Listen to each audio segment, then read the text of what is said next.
아무도 박수 안 치는 거 아니에요? 위에 잠시 손을 올려주시기 바랍니다. 그대와 나는 누구에게나 동일하게 존중받아야 하며 나와 그대는 서로의 독특함을 존중해야 합니다. 하느님은 우리를 이 모습 이대로 불러주셨기 때문입니다. 우리에게 주어진 행복을 지켜내며 더 많이 사랑받게 하소서, 더 많이 사랑하게 하소서. 약함으로 강함을 이기는 창조주와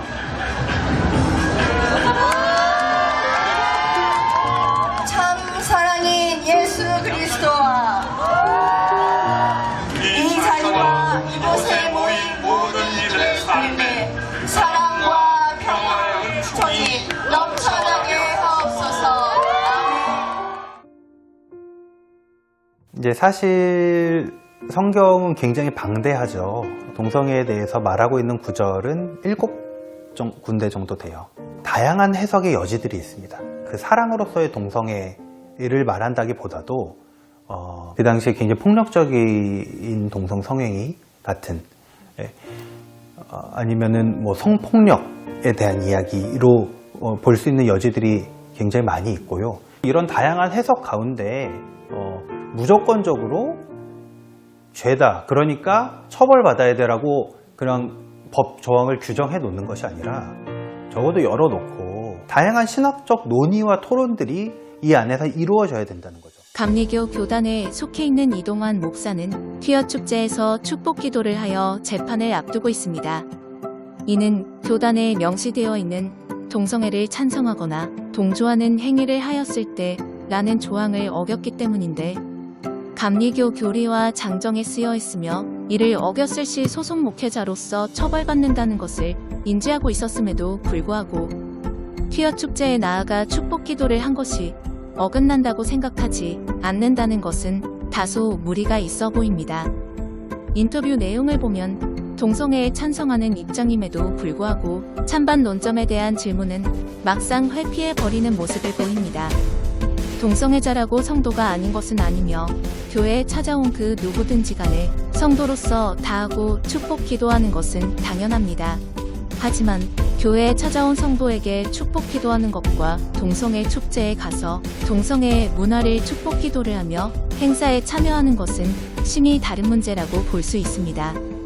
동성애를 초콜릿에 비유하며 성적 지향이라고 단언하고 성 정체성을 존중해야 한다는 말이 과연 찬성하는 입장이 아니라고 말할 수 있을까요?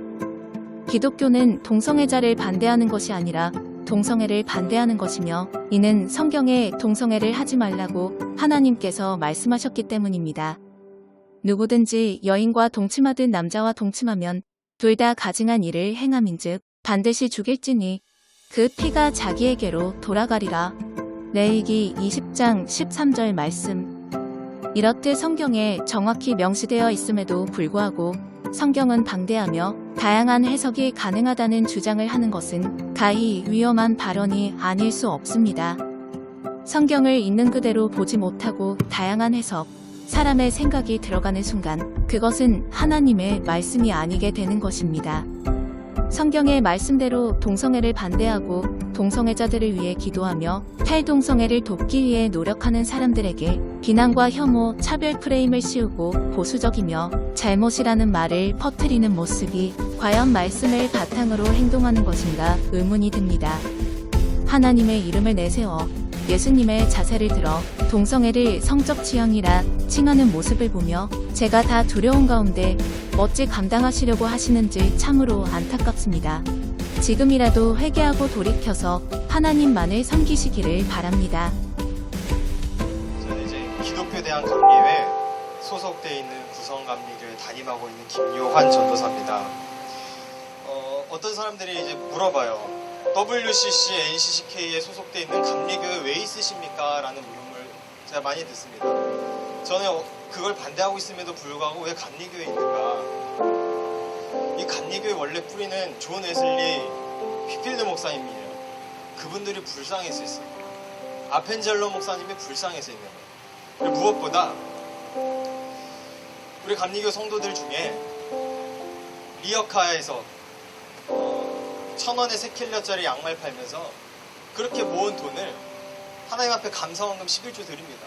하루 8시간씩 만두 가게에서 일하면서 만두 빚어가면서 벌은 그 돈을 하나님 앞에 감사함으로 헌금으로 예물로 드립니다.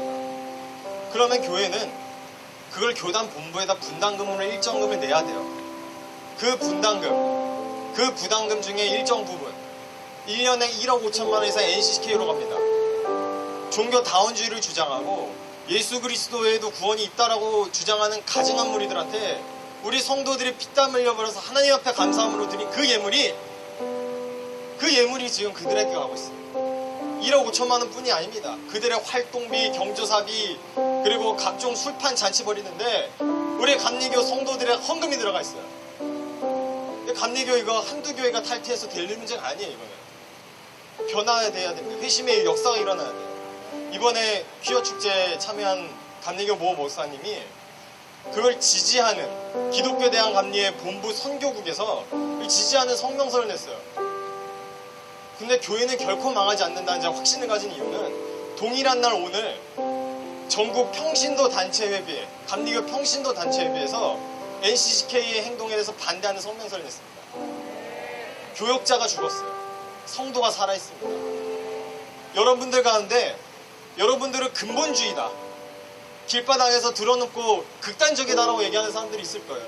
퀴어 축제 몸으로 나가서 막 서고 내 자녀들, 내 다음 세대에게 이런 신앙의 유산을 물려줘서는 안 되겠다라는 이 필사의 각오를 가지고 나온 여러분들의 신앙이 근본주의다, 배타적이다, 매도하는 그런 무리들이 있어요. 자기네들은 시원한 에어컨 바람 목양실에 앉아있으면서 성도들이 피땀 흘려 기도하고 눈물 흘려 기도하는 것을 그 신앙을 매도하고 있단 말입니다. 근데 과연 배타적입니까? 헬라인이든 유대인이든 어른이든 아이든 남자든 여자든 누구든지 주를 시인하면 구원을 주시겠다고 하신 예수 그리스도께서 과연 배타적입니까? 그 예수 그리스도를 배반하고 성도들을 배신하는 행위야말로 배타적이고 오만한 행동 아닙니까? 오늘 우리는 회개의 역사와 동시에 제가 특별히 내고 싶은 기도 제목은 뭐냐면 감리교 교단 안에 아직 그 WCC, NCCK에 소속되어 있는 교단의 목회자들 중에 반대하는 분들이 계십니다. 이 교단이 WCC와 NCCK에서 탈퇴할 수 있도록 기도해 주시기 바랍니다. 우리 앞에 나와 계신 전도사님 김요한 전도사님이십니다. 우리 전도사님을 제가 초청해서 같이 기도 제목을 나누고 같이 기도하자고 해가지고 우리가 같이 나와서 기도 제목을 나눠주셨는데 우리 전도사님이 굉장히 귀하신 전도사님이세요. 어떠한 전도사님이냐면 저 같은 경우는 WCC와 WEA 교단에서 나와서 지금 국제 독립교단에 나와 있는 상태입니다. 근데 우리 전도사님은 아까도 말했듯이 그 성도들이 죽는 모습을 보고 싶지 않아서 거기서 끝까지 싸우기 위해서 거기 남아있는데 어떻게 남아있느냐, 거기에 반대하는 교회 100교회를 지금 모아놨어요.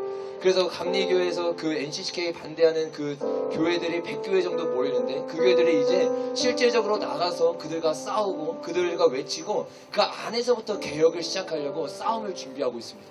여러분, 밖에 나와서 싸우는 거는 굉장히 쉬워요. 근데 그 안에서 싸우는 거는 굉장히 어렵습니다. 밖에서도 욕을 먹고 안에서도 욕을 먹는 그런 아주 위험한 자리에 있는 거예요. 그래서 우리가 전도사님이 정말로 세상을 바라보지 않고 앞으로 나아갈 길을 바라보지 않고 결단하며 나아가는데 이 결단이 끝까지 흔들리지 않고 주님 앞에 목숨을 걸고 나아가서 감리교 안에서부터 원래 감리교가 감리교 될 수 있도록, 교회가 교회 되어서 다시 한번 주님 위에 나아갈 수 있도록, 쓰임받을 수 있도록 우리가 좀 기도해 줬으면 좋겠습니다. 우리 전도사님뿐만 아니라 그 뒤에 100교회나 되는 교회들이 있습니다. 그 교회들이 지금 만나고 또 자세히 말할 수 없지만 또 모임을 갖고 있어요. 그 모임을 통해서 또 주님이 역사하실 것이고 지금 구체적으로 전략을 짜고 있습니다. 그 전략과 계획들을 통해서 주님이 감리교를 변화시켜 주시옵소서. 감리교뿐만 아니라 WCC에 들었던 모든 교회들이 그 안에서부터 개혁이 일어나게 하여 주시옵소서. 요시야 왕의 개혁을 통해서 교회가 바뀌고 성전이 바뀌었던 것처럼 하나님, 용기 있는 자들이 일어나게 하여 주시옵소서. 여러분, 지금 젊은 목회자들이 일어나고 있습니다. 저 너무나 안타까운 것은 거기에 자리를 잡고 있어요. 인정을 받아요. 부가 있고 권력이 생기면 말을 하지 못하는 거예요. 외쳐야 하는데 그 자리에서, 영향력 있는 자리에서 죄를 죄라고 말해야 되는데 인맥 때문에 못 외쳐요. 부 때문에 못 외쳐요. 성도들 때문에 못 외쳐요. 이것이 한국교회의 현실이 되어버렸다는 거예요. 여러분, 이러한 상황 가운데서 아이러니하게도 외치는 자들은 젊은 목회자라는 거예요. 아무것도 없고 돈도 없고 명예도 없고 아무것도 사람들이 알아주지 않지만 진리를 외치는 자들이 일어나고 있다는 것입니다. 여러분, 우리가 더 이런 자들이 일어날 수 있도록 기도해야 됩니다. 눈물을 흘려야 됩니다. 여러분, 이 시간에 우리가 우리 요한 전도사님을 대표해서 그렇게 목숨을 걸고 싸우고 있는 그 사람들을 위해서 기도하고 그냥 그 안에서 반대만 하는 게 아니라 요한 전도사처럼 목소리를 내고 외치고 실제적인 행동을 하는 젊은 목회자들이 일어나게 될지어다. 새벽이시 같은 전도사들이 일어나게 될지어다. 새벽이시 같은 목회자들이 일어나게 될지어다.